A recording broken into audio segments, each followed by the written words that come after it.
Hello friends, NJP's കേരളയുടെ പുതിയ വീഡിയോയിലേക്ക് എല്ലാവർക്കും സ്വാഗതം. ഇതൊരു ചെറിയ കുക്കിംഗ് വീഡിയോ ആണ് കേട്ടോ.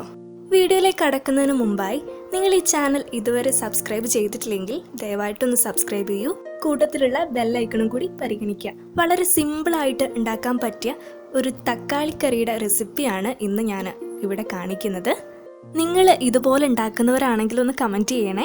അപ്പം ഞാനിതാ തുടങ്ങുകയാണ്. ഈ കറിയുടെ പേര് പോലെ തന്നെ തക്കാളിയാണ് മെയിൻ ഹീറോ. പിന്നെ ഞാനിവിടെ ഉപയോഗിക്കുന്നത് ചെറിയുള്ളി, പച്ചമുളകും കറിവേപ്പിലയും മാത്രമാണ്. പിന്നെ നമ്മുടെ ബേസിക് പൊടികളായിട്ടുള്ള മുളക് പൊടി, മഞ്ഞൾപ്പൊടി, കൂട്ടത്തിൽ ഉപ്പും. ഇത്ര ആൾക്കാരാട്ടോ സബ് ക്യാരക്ടേഴ്സ് ആയിട്ട് വരുന്നത്. ഞാനത് ഇതുപോലെ ഒരു ചീനച്ചട്ടി വെച്ചു, വെളിച്ചെണ്ണ ഒഴിച്ചു, കടുക് ഇട്ടു. കടുക് പൊട്ടിയതിന് ശേഷം ഈ കാണുന്ന പച്ചമുളകും ചെറിയുള്ളിയും കറിവേപ്പിലയും കൂടിയുള്ളത് ഇട്ടു. നന്നായിട്ടാ ഇപ്പോൾ നിങ്ങൾ കാണുന്നുണ്ടാവും. ഇങ്ങനെ മുരിഞ്ഞു വരുന്ന സമയത്ത് ചെറുതായിട്ടൊന്ന് ഇളക്കി കൊടുത്ത് ലൈറ്റായിട്ട് ബ്രൗൺ കളർ ആവുന്ന വരെ നമ്മളൊന്ന് ഇങ്ങനെ നന്നായിട്ട് ഇളക്കി കൊടുക്കുക.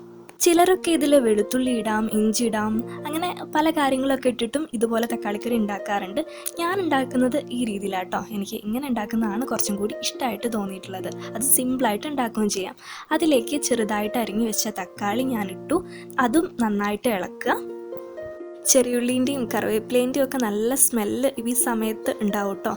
നന്നായിട്ട് ഇളക്കിയതിന് ശേഷം നമുക്കിതിലേക്ക് ഉപ്പ് ആഡ് ചെയ്ത് കൊടുക്കാം. ആവശ്യത്തിനുള്ള ഉപ്പിട്ട് അതും നന്നായിട്ട് ഇളക്കി നമുക്കൊന്ന് ചെറുതായിട്ടൊന്ന് അടച്ച് വയ്ക്കാം. ഈ തക്കാളി ഒന്ന് നന്നായിട്ട് കുക്കാവുന്നത് വരെ. ഞാനിത് ഒരു കയ്യിൽ ഫോൺ പിടിച്ചിട്ടാട്ടോ ഇങ്ങനെ ചെയ്യുന്നത്. അപ്പം അതിനനുസരിച്ച് ഇളക്കുന്നതിൻ്റെ അനുസരിച്ച് ക്യാമറയും ഒന്ന് ചെറുതായിട്ട് ഇളകുന്നുണ്ടാവും. അപ്പം ഞാനിത് ഫോണിൽ ഇങ്ങനെ കാണിക്കാൻ വേണ്ടിയിട്ട് ഞാൻ ചെറിയൊരു പാത്രത്തിൽ മഞ്ഞൾപ്പൊടി, മുളക് പൊടി ഇതുപോലെ ഇടുകയാണ് കേട്ടോ. ആവശ്യത്തിനുള്ള മഞ്ഞൾപ്പൊടി ഇട്ടു.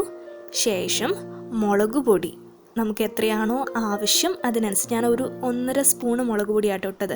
ഇതിൽ മുളക് പൊടി കുറച്ച് ഏറി നിൽക്കണം. അതാണ് ഇതിൻ്റെ ഈ ഒരു കറിയുടെ ഒരു ടേസ്റ്റ്. അതവിടെ നിൽക്കട്ടെ. ഇനി നമുക്ക് തക്കാളി എന്തായി നോക്കാം. തക്കാളി അടച്ച് വെച്ച് തുറന്ന് നോക്കിയപ്പം നന്നായിട്ട് കുക്കായിട്ടുണ്ട്. എന്നാലും നമ്മൾ ഒന്നും കൂടി ഒന്ന് ഉടച്ചു കൊടുക്കുക. ഇത് ചോറിനൊക്കെ സൈഡ് ഡിഷായിട്ടും ചപ്പാത്തിക്ക് കറിയായിട്ടും ഒക്കെ ഉപയോഗിക്കാൻ പറ്റുന്നതാണ്. ഞാനിവിടെ എടുത്തിട്ടുള്ളത് ഒരു വലിയ തക്കാളിയും ഒരു ചെറിയ തക്കാളിയാണ്. കാരണം എനിക്ക് ചില സമയത്ത് ഒന്ന് മുളകൊക്കെ ഉള്ളൊരു കാര്യം തൊട്ടുകൂട്ടാൻ വേണ്ടിയിട്ട് വേണം തോന്നും. ആ സമയത്ത് ഉണ്ടാക്കുന്ന ഒരു റെസിപ്പിയാണ് കേട്ടോ ഇത്. അപ്പം നമ്മുടെ തക്കാളി നന്നായിട്ട് കുക്കായിട്ടുണ്ട്. ഇനി ഇതിലേക്ക് നമ്മൾ മാറ്റി വെച്ച മുളക് പൊടിയും മഞ്ഞൾപ്പൊടിയും ഒരുമിച്ച് അങ്ങ് ഇട്ട് കൊടുക്കുക കേട്ടോ. ഇട്ടു. ഇനി നമുക്ക് നന്നായിട്ട് ഇത് ഇളക്കി കൊടുക്കാം. അടി പിടിക്കാത്ത രീതിയിൽ. അടി പിടിക്കില്ല, കാരണം കുറച്ച് വെളിച്ചെണ്ണേൻ്റെ നല്ല മയവും അതുപോലെ തന്നെ തക്കാളിയിലെ വെള്ളമൊക്കെ ഇറങ്ങിയുകൊണ്ട് അടി പിടിക്കാൻ ചാൻസ് ഇല്ല. എന്നാലും നന്നായിട്ട് ഇളക്കി കൊടുക്കുക. ഇതിൽ ഞാൻ കുറച്ച് വെള്ളമാണ് കേട്ടോ ഒഴിക്കുന്നത്. കാരണം ഈ ഒരു പരുവാണ് എക്സാക്ട്ലി ഇതിന് വേണ്ടത്. നമുക്ക് വെള്ളം ഒഴിക്കേണ്ട ആവശ്യമില്ല. എന്നാലും ഞാൻ കുറച്ചൊന്ന് മുളക് പൊടി, മഞ്ഞൾപ്പൊടി ഒന്ന് കുക്കാവാൻ വേണ്ടിയിട്ട് കുറച്ച് വെള്ളം ഒഴിക്കുന്നുണ്ട്.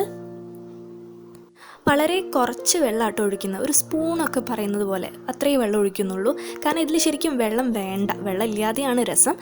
പക്ഷെ ഞാൻ കുറച്ച് ഒഴിക്കുന്നുണ്ട്. എന്നിട്ട് മഞ്ഞൾപ്പൊടിയും മുളക് പൊടിയും ഒക്കെ ഒന്ന് വേവാൻ വേണ്ടിയിട്ട് ഒന്നും കൂടി നമ്മൾ അടച്ച് വെച്ച് വേവിക്കുന്നു.